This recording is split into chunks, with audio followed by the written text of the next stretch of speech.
Hello and welcome back to our Venice campaign in MEIOU and taxes. Now, before we get going, this is a new recording session for me, and it's actually, for me, Sunday. So this video is actually going out tomorrow, as far as I'm aware. So yeah, been a bit busy over the Christmas, so I need to create another backlog of videos. Alright, so because it's the first recording session, I've clearly just loaded the game. And I looked, and I can core Athens, so I will do that. And next month, I'm going to see if something has changed, like with the unrest. Because surely, I'm fairly sure that wasn't the case, that I could have cored it at the end of last episode. So yeah, I'm gonna check that.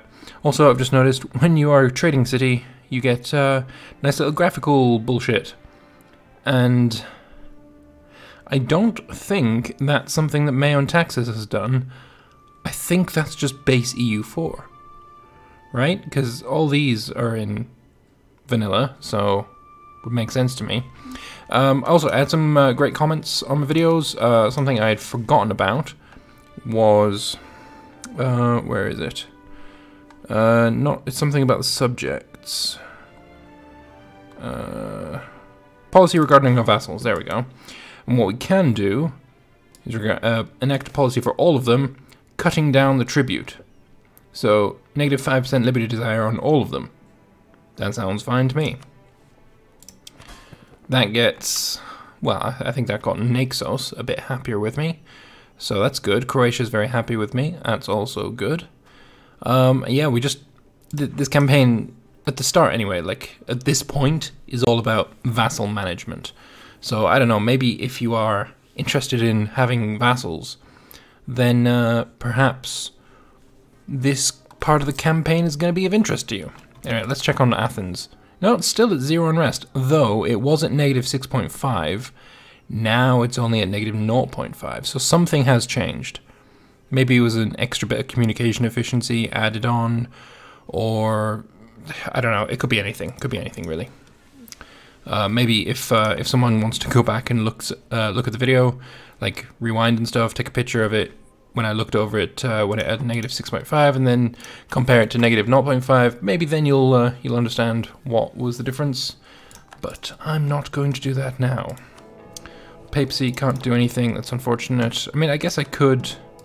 No, I don't have any dudes anymore, do I? Nope.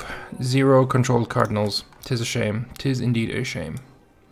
Right, well, you're there and happy. You're good. Wait, why do you have a little red flag and you guys don't? What is with this little red flag? And this little red flag? Wait, no. That's just at the bottom. What is this little red flag?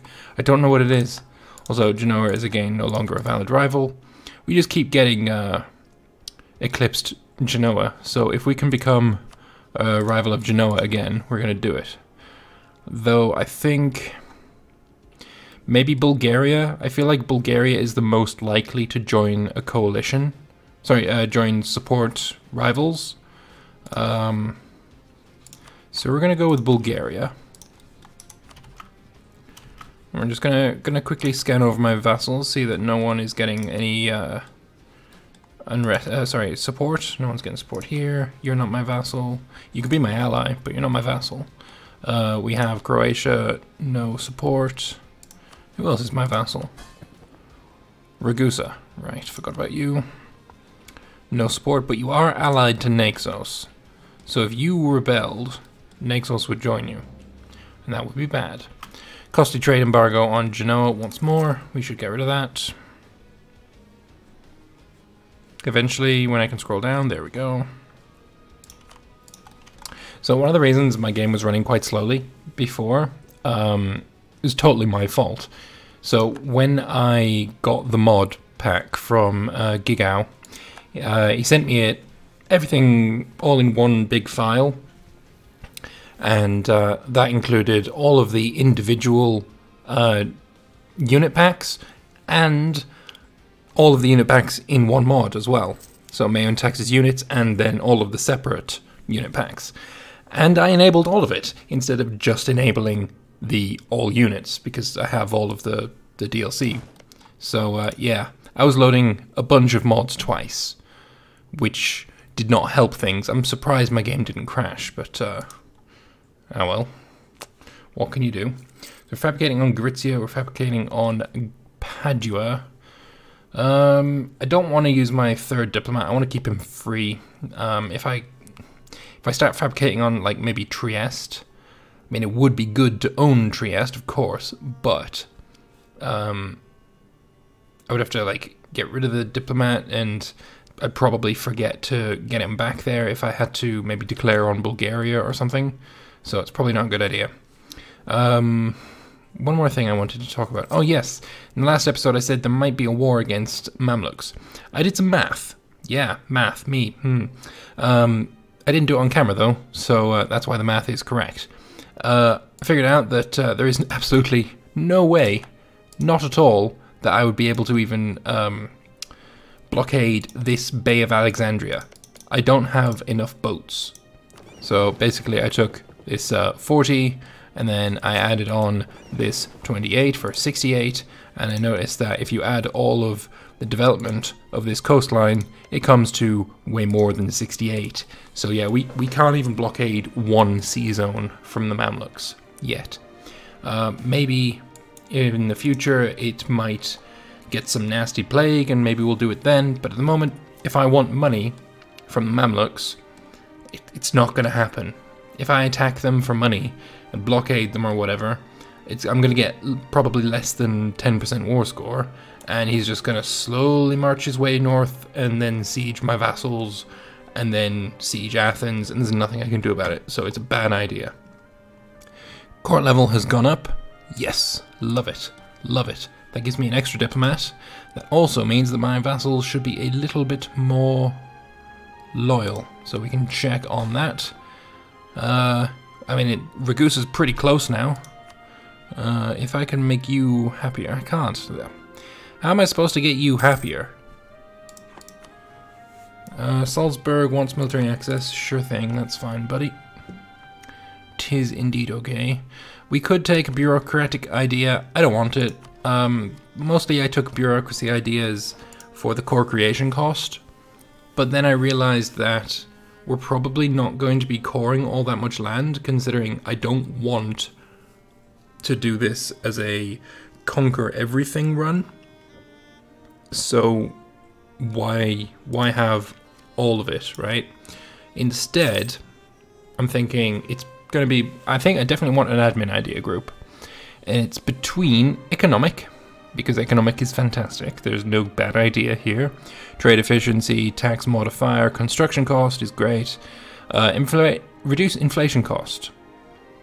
See, now usually this would be pretty shit. However, let's pause this a second because I want to go over this. One of the best ways to getting the burghers loyal is to grant a tax holiday on foreign coin.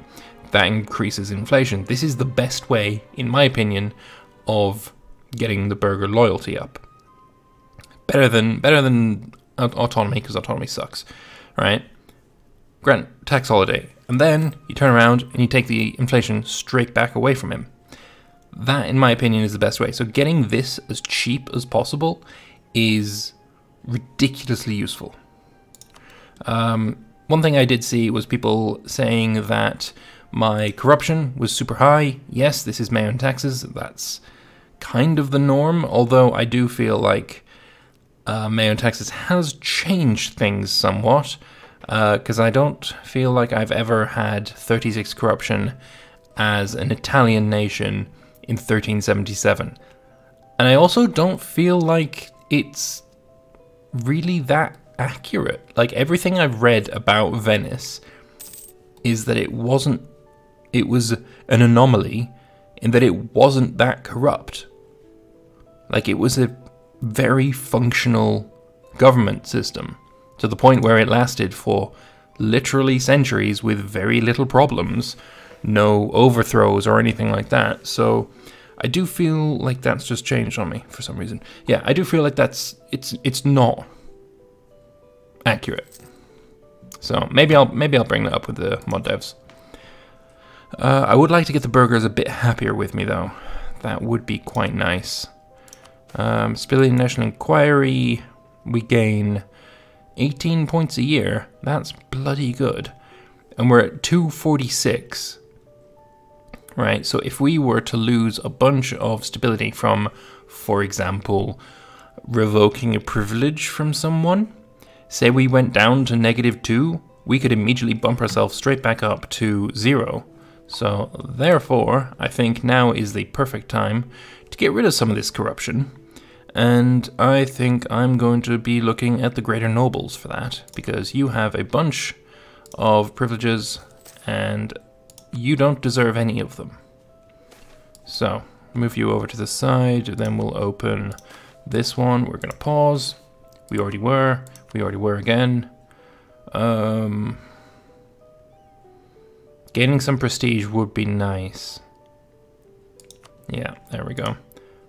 Truth aggression, who cares? Right.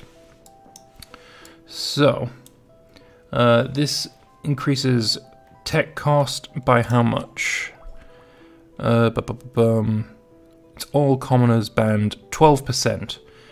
Alright, so it's up by 12%. This is manpower, 40%, 40% tax rate. Advisor cost. Do we have advisors? We do. Ooh, 20% extra cost. That's exceptionally high. Also, it's lowering the amount of advisors I can get or choose from. Negative yearly prestige. We're getting negative 0.1, so that's not too important. +1 on rest and plus 10% percentage of provincial income further taken to the estate. Don't like that. That sucks. Which one is the worst? I'm thinking tax. I don't know if it's changed, but it used to be the case that the nobles wouldn't actually gain this tax. It would just go into a black hole. I don't know if that's fixed now, but I do feel like medium tax exemption is probably the best way to go about this. Unfortunately, it does cost us some admin points, but it also lowers our corruption. So, yes. We shall do that, and we shall cross our fingers and hope to lose no stability. If we don't lose any stability, I'm going to immediately go and revoke some privileges from probably the burghers. Lesser nobles are giving us very, very little, so... Yes, I knew they would accept the wisdom of my decision. So we can't revoke from the burghers just yet. We have to wait a couple of months. But then we shall revoke something from them. Let's assess their state power. Let's see what privileges they have. So, quite a lot of the burgher privileges aren't actually negatives. Like, they're not pure negatives, I mean. So, yes, this reduces my tax rate. It reduces the amount of money I get and the burghers get more. But the burghers do spend on pretty decent buildings. And in return, they give us provincial trade income and global trade power. So it's not terrible. Like, global trade power, they're giving us from minor toleration of smuggling, plus 2%. I think it's not terrible. Over here, I get more of their taxes. Plus 7.5% tax rate on the estate's income, negative 8% tax rate on the estate's income, so that evens out to negative 0.5%, alright. Then negative 7.5% tax, provincial income tax by the estate. There's just a lot of things in here. It's very hard to make head and tails of. Provincial trade income tax, increase their influence multiplicatively. Rights of commerce, provincial income taxed, more autonomy in all of the provinces, less manpower. Venice gets principal armament supplies until the end of the game, giving the following effects: negative 4% morale of armies. Monopoly on armaments allows a small group of merchants to monopolize the armaments supply, cutting down on state military effectiveness. Well, that sucks. I don't like negative 4% morale of armies. Then here, I get urban production modifier at the cost of court wealth being sent to the estate's income, which they then use to build buildings, and more influence to them. So I like this one. This one's pretty good. I like that urban production modifier, and you will spend that money on building things, so it's fine. I think it's between this one and this one. I don't like it, but it's not too terrible. Minor toleration of smuggling. This one is bad. This one is bad. This one sucks balls, right? Because we don't have very much manpower at all. And I do plan on having all of my provinces be burghers controlled. But I don't think it's necessary for me right now to get rid of this. I'm going to go with token honorary noble titles. But not yet, because I can't revoke privilege yet for another couple of months. Bulgaria has donated 100 ducats to Vidin. I wish I had that kind of money. Alright, 1st of January I should be able to revoke, right? Or is it 1st of February? Guess we'll find out. 1st of January is always going to hang a little bit. There's a lot of things. Alright, so I have to wait until February. Yeah, okay, fair enough. But yes, we're going to get rid of token honorary noble titles. Unfortunately, with MEIOU taxes, you can't fabricate at 20. You have to wait until you have 46. Oof. Solid amounts of oof on that one there, son.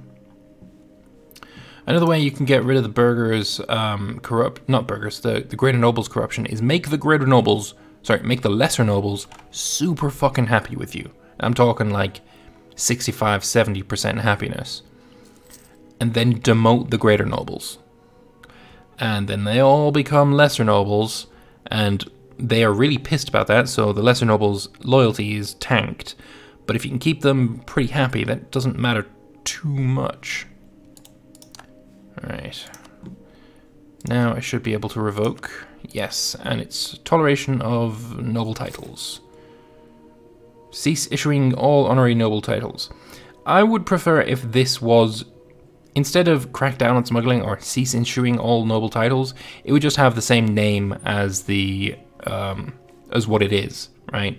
Because yeah, I prefer just clarity rather than having to compare like this. Anyway, we're gonna cease issuing noble titles because fuck you, and hopefully you're gonna accept my decision.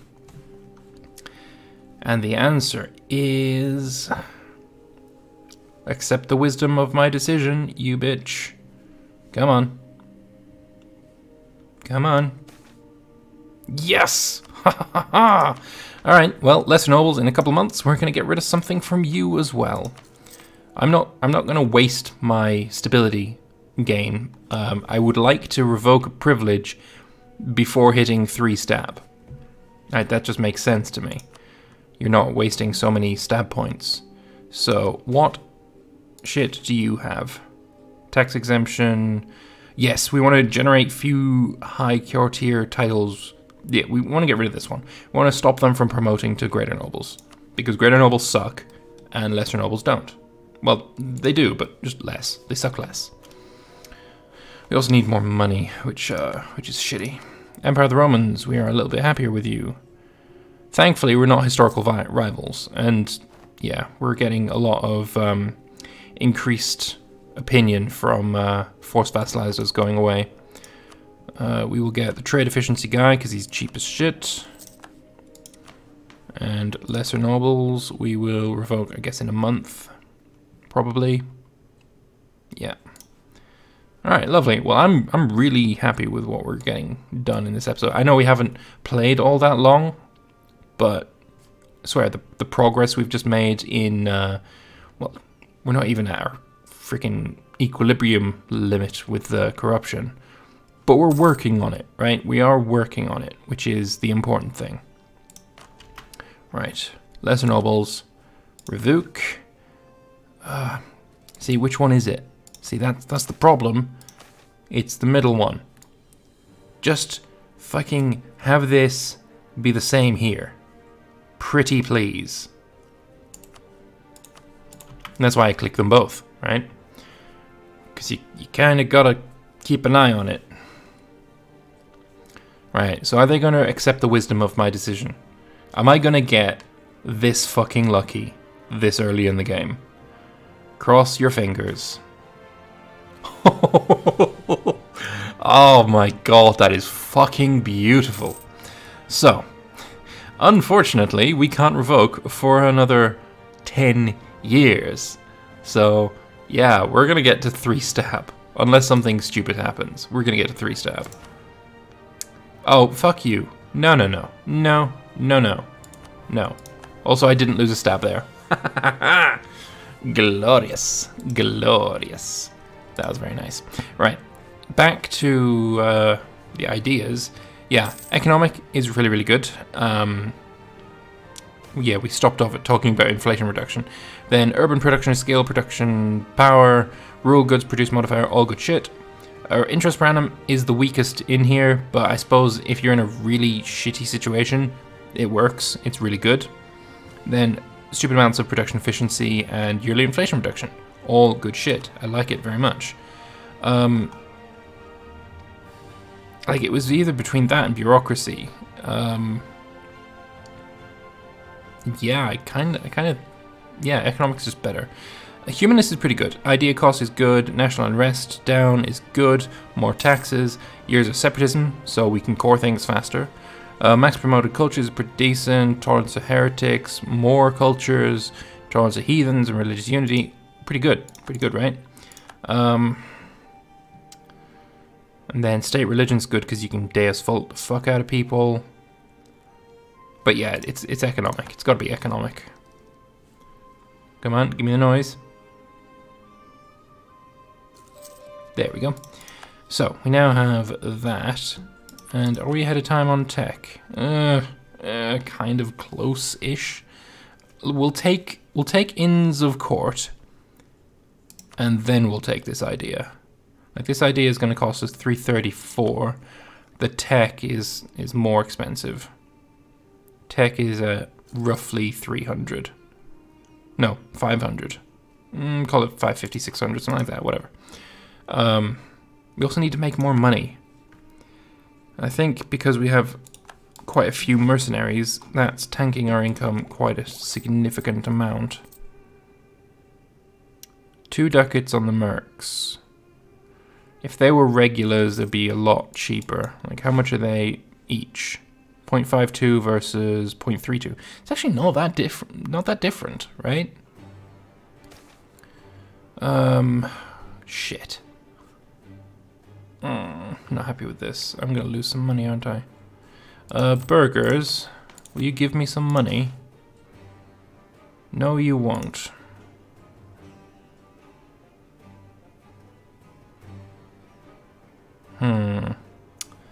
Well, in that case, I mean, I would like those admin points. They'd be nice, but I don't want to go into debt, like, at all, because debt sucks. So we're not going to. I will offer you some inflation. In return, I would like some trade power abroad and trade range. Don't really care about the trade range, but trade power abroad is going to help with Egypt, I think. So, more money flowing my way. This as well, we need to get this to, like, higher percentages. Because there's 31 ducats here. I need to take home more than 13 of it. I need more. Also, the Lower Danube is doing dick all, so in the next episode, because I'm going to put a cut in here, we're gonna have a look at the trade situation, see if there's anywhere better for my merchant to be. But as I said, we're going to end, so I want to thank you all very much for watching. I hope you enjoyed it. If you did, feel free to click the like button. Let me know your thoughts in the comment section below, and especially, do you like these kinds of episodes where I don't make much progress in actual play date time, but a lot of progress with my estates and the various things that MEIOU and Taxes adds that maybe some of you are not so familiar with. So please do let me know in the comment section below, and I will see you next time. Bye-bye.